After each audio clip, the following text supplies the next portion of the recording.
मौलाना नेमत है, मौलाना है तो मदरसा है। मौलाना रहेंगे तो मदरसे की आप यारी करेंगे। लाजिम मलजूम है, अगर मौलाना खत्म हो गए, उलमा खत्म हो गए तो मदरसे को कौन आबाद करेंगे? मदरसे खत्म हो जाएंगे, आपका कुरान खत्म हो जाएगा, आपका कुरान खत्म हो जाएगा, आपके अकीदे खत्म हो जाएंगे, आपका अकीदा खत्म हो जाएगा, आप अल्लाह से भी दूर हो जाओगे, आप फिर काफिर और मुशरिक बनकर मरोगे। ये पैगाम कुरान का। इसीलिए दुनियादार ओहदे पावर वाले की कोई फजीलत और कोई मकाम अल्लाह की नज़र में नहीं है, बल्कि अल्लाह की नज़र में अगर किसी के मकाम, किसी की फजीलत है तो उसके काम की वजह से। इसलिए बड़े खूबसूरत अंदाज में इस मंत्र में समझाया। मैंने कई जगह कहा, शुद्रो ब्रह्मण तामिति ब्रह्मण चेति शुद्रताम क्षेत्रियो याति वितरत्वम विघादिविच्यम तथे चचा सैक एवात्रपति परजानाम कथम पुनर्जा तिकीर्ता पर भेदः। साफ लफ्ज़ों में कहा कि हर आदमी को एक ही ईश्वर ने, एक को देवः, एक ही ईश्वर ने जब पैदा किया है तो फिर यहाँ दुनिया के अंदर में लोग इतने अलग अलग क्यों बट गए जी? क्यों बट गए?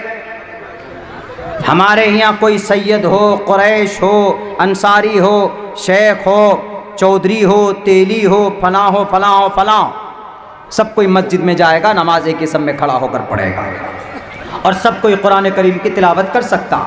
लेकिन हमारे हिंदू भाइयों में नहीं। कहां से लाओगे इस बीमारी का इलाज?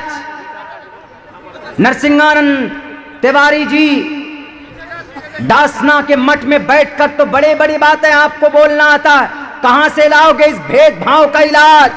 आना पड़ेगा मोहम्मद के दामन में, तुम्हें आना पड़ेगा कुरान के औराक में, तुम्हें इलाज मिलेगा। तुम्हें आना पड़ेगा अबू बकर की जिंदगी में, उमर फारूक की जिंदगी में आना पड़ेगा, हजरत खालिद बिन वलीद की जिंदगी में आना पड़ेगा। इल्जाम लगाना बंद करो।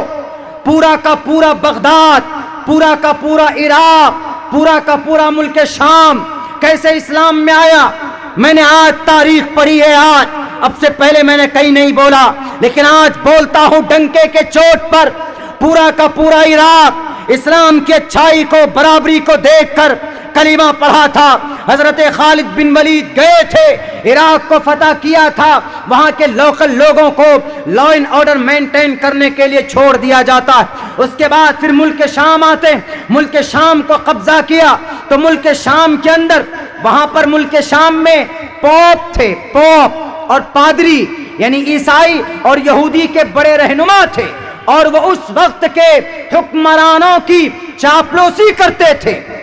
चापलूसी मतलब उनकी गुलामी करते थे। उस वक्त के एमपी, इलाके के एमएलएस, इलाके के मुखियाओं के तलवे चाटते थे, क्योंकि वहां से पैसे मिलते थे। वो पाप और वो पादरी, यहूदी और ईसाई धर्म के आलिम, उनके गुरु को कहा जाता है। वो हमेशा से क्या बोलते? वो हमेशा से अपने कौम के लोगों को डरा कर रखते थे कि अरे ये मुखिया जी बहुत अच्छा है, अरे ये एमएलए साहब बहुत अच्छा है, ये एमपी साहब बहुत अच्छा है, इसलिए कि ऐसा ऐसा करता है। तो लोगों के बीच में हर तकरीर में उनकी तकद्दुस को बयान करते, तो लोग हमेशा बेचारा मजबूर होकर डरे रहते थे, मुखिया मेंबर साहब कहीं केस में ना डाल दें, अंदर ना डाल दें। इसीलिए वो उनसे डरते और अपने पॉप और अपने पादरी के खिलाफ आवाज नहीं बुलंद करते थे। लेकिन जब हजरत खालिद बिन वलीद गए इराक में, जब हजरत खालिद बिन वलीद पहुंचे हैं मुल्क शाम में, यहां जाने के बाद वो जो कर्रो फर था, तानाशाही थी, वो जो पॉप की तकद्दुस झूठी बातें और वो मुखिया मिंबर का जदो कोप था, वो जो तानाशाही थी कि मैं तुम्हारा रब हूं, मैं जो कहूंगा वही होगा, वो डरे सहमे रहते थे। आजादाना जिंदगी नहीं थी उनकी, हमेशा से पिसते हुए चले आ रहे थे। हजरत खालिद बिन वलीद ने कहा कि हर कोई आजाद है, किसी पॉप की नहीं चलेगी, किसी पादरी की नहीं चलेगी, किसी मुखिया मिंबर की नहीं चलेगी, बल्कि हर कोई आजाद है, हर कोई पर्सनल जिंदगी के अंदर मेहनत करता है, कोई किसी का गुलाम नहीं है। हर कोई अपने रब की, अपने परमात्मा की इबादत करो और हमें टैक्स देते रहो, अमन और शांति के साथ रहो। जब हर किसी के साथ जब मसावात और बराबरी का मामला देखा तो इराक और शाम के टोटल यहूदी और क्रिश्चियन वहां की यहूदियत और सहूनियत तब्दील हो जाती है। हजरत खालिद बिन वलीद के दरबार में पहुंचकर कहते हैं, ए खालिद बिन वलीद, हमने तो सुना था कि मोहम्मद हैं जो अमन परस्त हैं, मोहम्मद हैं जो सबके लिए बराबर पैगाम रखते हैं, बराबर भेदभाव उनके दिलो दिमाग के अंदर नहीं है, बल्कि बराबर की उनसीयत मोहब्बत करते हैं। आज हमें देखने को मिला है, आज हमारे दिल से खौफ निकल गया है, आज हमने बराबरी को, इंसाफ को देखा है। इसलिए जिस धर्म को आप लेकर आए, बताइए क्या करना होगा? पूरा का पूरा इराक, भारत के करप्ट मीडिया हो, तारीख पढ़ो इराक की, तारीख पढ़ो मुल्क शाम की, तारीख पढ़ो अंदलुस की, तारीख पढ़ो यरूशलेम की। हजरत उमर फारूक गए थे, लेकिन उनके गुलाम ऊंट पर बैठे थे और हजरत फारूक आजम नीचे ऊंट की नकेल हाथ में लेकर जा रहे थे। तो लोगों ने कहा कि वाह, कितना खूबसूरत, नीचे गुलाम जा रहा है, खादिम जा रहा है, और ऊपर ये इनके गुरु बैठे हैं, काले काले होंठ हैं, पूरी काली शक्ल है। हालांकि वो खादिम उनके ऊपर थे, क्यों? बारी उनकी बैठने की थी। 700 मील का सफर तय करके यरूशलेम पहुंचे थे उमर फारूक। उनकी इस चीज को देखकर अबू उबैदा ने कहा कि अरे वो हुक्मरान नहीं है, वो नहीं है, गुरु नीचे हैं, हुक्मरान अमीर हमारे नीचे, खलीफा हमारे जो अमीरुल मोमिनीन है वो नीचे हैं। उनके इस फ़ैल को देखकर यरूशलेम के हजारों की तादाद में क्रिश्चियनों ने सर झुका दिया। सर मतलब यानी ये कहा कि अमीरुल मोमिनीन, हमने इतना बड़ा बादशाह, इतना दिल वाला बादशाह आज तक हमने नहीं देखा। हमने तो सुना था कि उमर वो है जो तलवारों से बात करते हैं, हमने तो सुना था कि उमर फारूक वो है जिन्हें देखकर दुश्मन अपना रास्ता बदल दिया करता है। इसीलिए हम आज आपको ये लीजिए चाबी, बैतुल मक़दिस की चाबी लीजिए।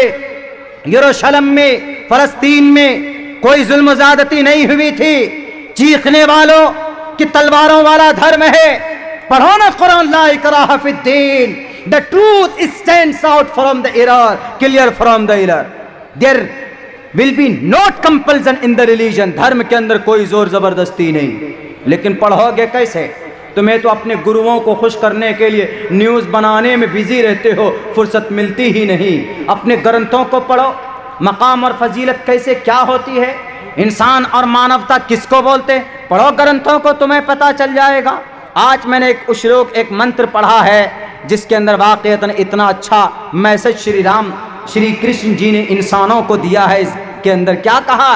ए लोगों, मुझे संस्कृत याद नहीं हुआ है, हो जाएगा बहुत जल्दी में, मैं उर्दू में ट्रांसलेट करता हूँ उसको। ए लोगों, ये दुनिया उल्टी वृक्ष है, पेड़ है, यानी ये सूखने वाली पेड़ है और ये पेड़ सूख जाएगी। आपस में जो तुम भेदभाव करते हो, ईश्वर तुम्हारे इस जुर्म अजीम को कभी माफ नहीं करेगा। कृष्ण जी कह रहे हैं, हमारे हिंदू भाइयों, आपको भी खड़ा होना होगा अपना हक लेने के लिए।